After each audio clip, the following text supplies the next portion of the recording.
In Iowa news, some schools are frustrated with state lawmakers who have missed their deadline for passing school supplemental aid funding. State House reporter Skylar Talal dives into why this deadline not being met puts a district in a tough situation.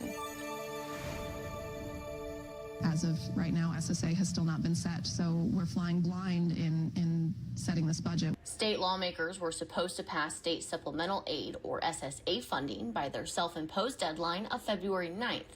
Now, a month late, school districts across the state are struggling to set their budgets by the March 15th deadline. We have a lot of education professionals and school districts and communities as a whole who are really concerned about what kind of programmatic cuts they might have to make, or if they're going to have any layoffs within their district. MMCRU Superintendent Dan Barkle says he's frustrated that lawmakers can't seem to agree on school funding, and it's impacting his ability to move forward with teacher contract negotiations. It's very critical for us because as a small district, we're competing against larger districts to keep teachers.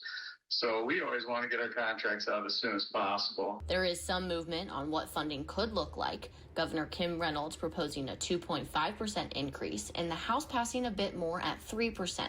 But Senate Republicans have yet to make a move. Should they spend 2.5%? Should they spend 3%? Should they go ahead and invest more?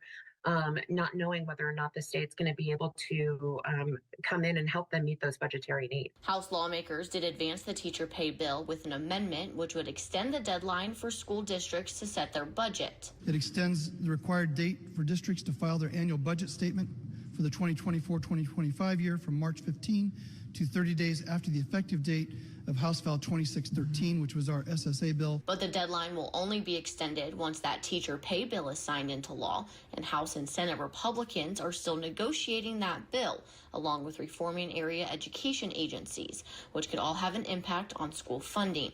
In Des Moines, Skylar Talal reporting.